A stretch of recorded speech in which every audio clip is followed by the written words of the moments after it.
Welcome back to 4IR Interviews. Super excited to be here with Carrie Lomas. She's going to introduce herself, but we're going to be talking about customer experience. We're one of the experts in that area.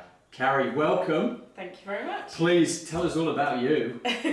So I've been interested in technology since I was very young. Yep. Been very lucky that my father bought new tech when it came out. Started coding at 12, 13, and that led to what I chose to do for education and a career at 26 years at Intel and IBM. Wow. And I've always been interested in technology for how it can improve outcomes. So whatever it can do for you that's better, not techie just for techie's sake. I also had the privilege of going to Oxford to do my postgrad in strategy and innovation.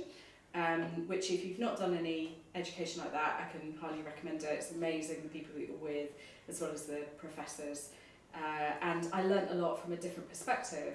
And when you're with clients tell you stuff, but there's always an edge because they're trying to do something with you. When you're with people from different industries in an educational environment, what you're doing is sharing knowledge really openly, and what you can gather from other people and their journeys through the world was a phenomenal experience. Fantastic. And that shaped a lot of my next stage of my career with Internet of Things and artificial intelligence and technologies like RPA, thinking about how you can use these technologies in different industries across the world. Great, thank you. Pleasure once again. Let's jump into the fourth industrial revolution. There is so much disruption out there right now. There's technology coming out, there's left, right and centre. Startups entering, taking a little bit of market share.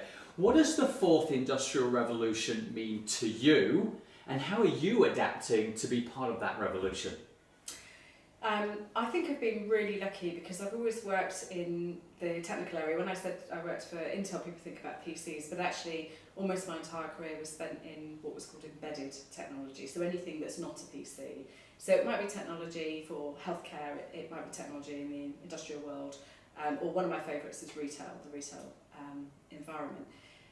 When you think about how much data we're producing and how much data that without even thinking about it surrounds us daily, it's how can you actually use that to make a difference? So the fourth industrial revolution really is about what do we have today and how does that change in any of those industries. And businesses find it really difficult to chunk up their business because there's overlaps all over the place. So we tend to do it by industry. If you think about that from a personal perspective, when I get in my car in the morning to go to the train station, I don't think of myself as being in the automotive industry this second, and then being in transport, and then being in retail when I go to the shop. Yeah, food and beverage, whatever. That's not the way that you're thinking. What you're thinking about is your journey through the day, a day in the life of. Yeah. So I think part of the way that we have to think and what we have to do differently, our expectations are so high, ours will be, let alone the generation beneath us, and there's an age range between us. But no, my Thank 40. you. Also, we're closer. We're the same age, I think. Maybe so our expectations and my 14-year-old son's expectations are completely different. And to adapt to that, what we have to be able to do is be agile. And I don't just mean that in a software development sense, but I really mean in what we do. And I think it's really important. We use what's around us. We think about how we're going to use the information to make a better experience for us during that day in the life of. With the experience that you've had with numerous industries and companies, large and small, that you've worked with, how have you seen companies react to this change? Because it's very different to how they've always done things, right? What do you feel?